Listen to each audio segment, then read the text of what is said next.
Thank you very much. And of course, I think first and foremost, we came to see beautiful Linden and by extension Region 10. But in so doing, tasked as the heads of the Corporate Communications Unit, which is the public relations arm of the Ghana Police Force.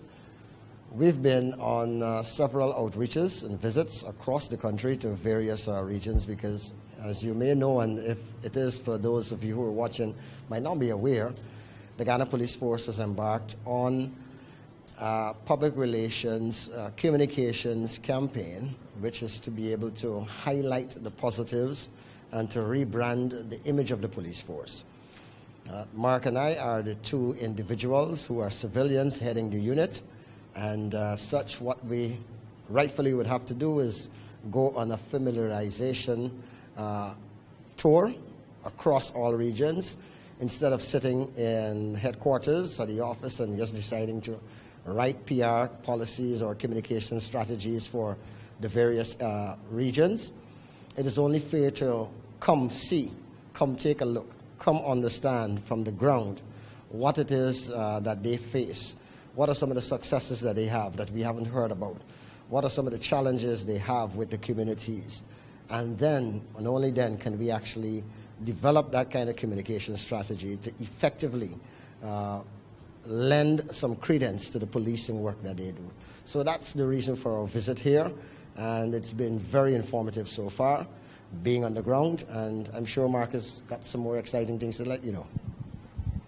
Thank you, Stan, and thanks for having us here in beautiful Linden in the studio.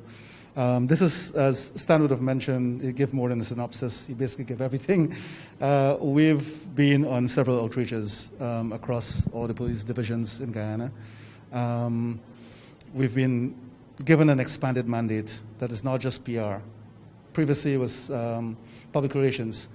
Public relations is just one aspect of what we do. Our job is communication, and this is more about not just being reactive, but being very proactive. This isn't about not reporting just on crime, murder, rape, whatever is happening, but driving that narrative, creating the content. And part of that is going on these outreaches, meeting with the commander, understanding the success stories, understanding the challenges, and trying to put that out there. Part of our mandate, again, is to change the face of the police force, to bring about that positive image. A lot of times we go in communities, people see or think about policemen as they're there as bullies, as to lock up somebody, as enforcers. That word force, drives a different connotation. We want to bring back that whole core value of service and protection that the police force should be known about. They should be in there, people should see them, hey, they're to serve and protect. They're here as, offer us security. They're here to partner with us in certain things. Like today, I was touched when I went to one of the projects that the police officers in this region, headed by the commander, donate a house, right? That's under construction to a person who was, needed that most. These are the things. The deputy commander highlighted a few things on a PowerPoint presentation, things about cancer awareness, things about blood drive, things about the police going out in the communities and doing a lot of wonderful things that we have never heard about, or say from Georgetown, or say from across the country. It might be a few people in Linden that knows that. So the thing is, part of this is bringing that awareness, bringing that change, bringing all that understanding of what the police is doing across the thing. And so far it's been a really eye-opening visit. We get to visit a number of stations, some under construction. Tomorrow I think we're going and a few other different things, maybe in the waterway. I'll be looking forward to that. And the entire team are, we're very excited about a lot of things happening for the positive, with the police force in Linden. Thank you. Indeed, we have seen a lot of involvement from the police from this division. And what we try to do here is to highlight most of those cases. Once commander calls us to say we're doing this, we're always ready to give them the support. But what happens is because we're a regional media house, sometimes those stories are not aired national. Because remember, they determine what they want to. But we air it here, but a lot of people outside of the region might not know of the things that the police and the division is doing. So one of the things we're working on is our social media page. So pretty soon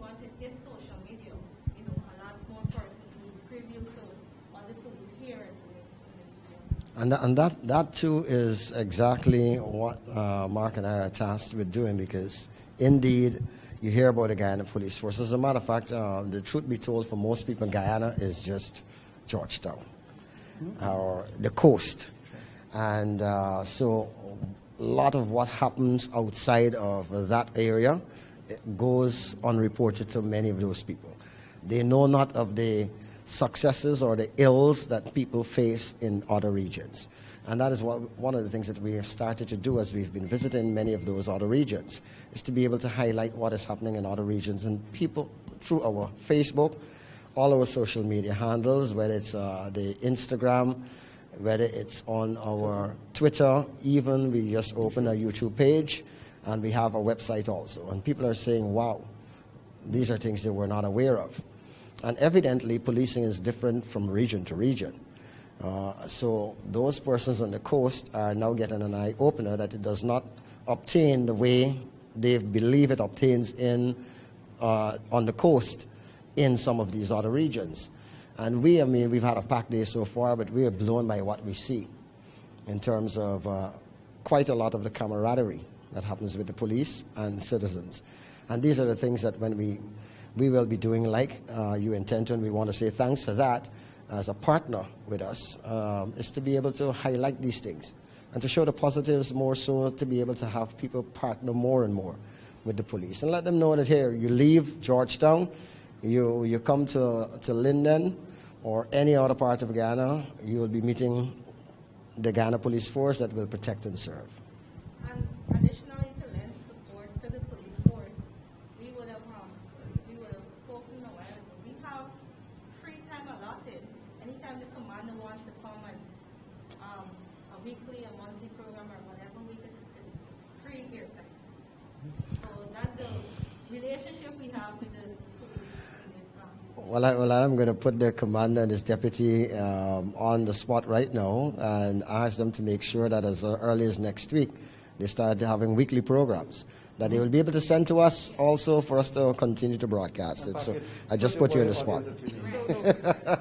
If I may say, you haven't put me on the spot, nor the commander on the spot, right. Because prior to COVID, we would have came on programs with the town council, the region, even police sensitization programs via air and on the radio. So this is something that we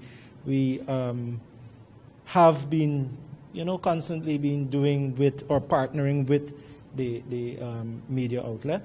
But because of COVID, we had to stop or slow down those types of activities where we come out and answer questions and even give feedback and so on. Sorry. All right. So Mr. Winter or to Mr. Aaron, could you tell us what are some of the new initiatives you're working on in terms of policing for the region? Good afternoon again.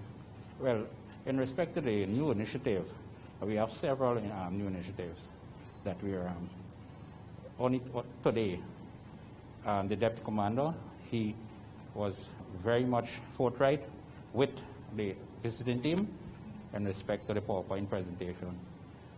We have several initiatives that when you visit us or we visit you, definitely you will be able to show those initiatives out and to you and the entire public or the entire region 10.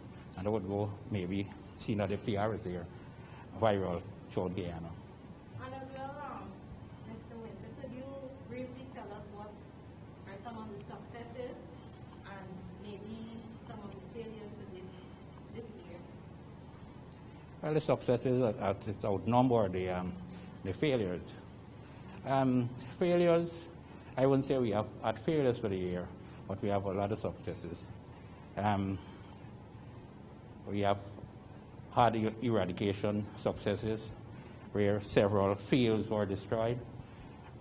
We are building a home for a single parent, 2 children, and so much other successes that in the region that we need to highlight maybe on the next occasion when we reach. Command is very modest. What I would want to say, I would want to commend, firstly, the biggest success in my mind, and I'm sure in the commander's mind, is the partnership that we have now with the community.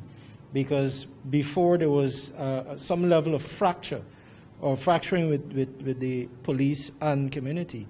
However, we have an open door policy, and whenever we go out to these media outlets, we share our numbers and so on.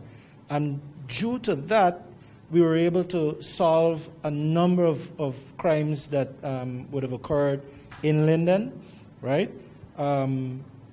We would have had persons calling in, either calling to Commander or myself, or even to the station, offering suggestions on how we could properly provide efficient service to the community of Linden.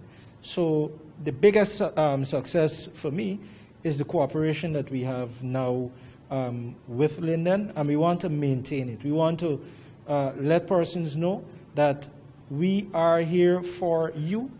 We are not offering, or we're not giving you, what should I say, or doing a favor for you. No, we're providing a service. And I want people to understand that the service that is being provided is one that is provided through the administration of Linden, and with the intention, right, or the view that the police, we want to provide that service. It's not that we're forced to, we're told to do it or so on. This is what we want to do. So as soon as persons call in to us, right away, we get on it. If not me, the commander, or you would instruct, delegate persons to get tasks done. And the biggest, another success that I could speak on is feedback that we're getting from the different stakeholders in Linden, one. Feedback that we're getting from persons within the community, and the feedback that we're getting from persons outside of Linden. Because I would have heard you speak about Georgetown. Mr. Stan would have said Georgetown is Guyana. And obviously sometimes I would have heard people saying, oh, when you come to Linden, it's like a different country, right? But we're not trying to show up in any way. We're trying to ensure, or we're ensuring that we provide the service that the people want. Thank you. And as well, another thing I could commend the division on is the fight against COVID-19, because the ranks are actively pursuing persons who want to bridge the COVID-19 curve with the parties and all of these things. So they did an excellent job. Maybe Commander can speak a bit on it, a minute on the COVID-19. Yes, I just want the general public to sensitize the general public in respect to the COVID-19. We are mandated under the gazetted order, and we are here to enforce. Because why is it we are enforcing the gazetted order? Look what is going on in not only in the community, not only in the country at large, but further afield. We advise, as the gazetted order indicated or stated, that wash your hands, sanitize, ensure that you stay 6 feet apart, and do the right thing, wear your mask, the face mask. We're enforcing the face mask in public transportation. We're enforcing the curfew. 9:30, you must close your business. 10:30, be at home. Anytime you're seen on the road after 10:30, we would definitely take you to the station, process you for court. So we're enforcing, and we're just asking the general public to be very much safe, and the entire country would be safe. Look at the rising deaths in our country. Some time back, a relative of mine coming from overseas, I got 214, so there's 263, somewhere around there, right? And that was like 3 or 4 weeks back. So you can imagine, and our population is very much small, so we can't afford that. So we're asking the persons or people on Linden or the entire Guyana, right, to be safe at all times. Thanks.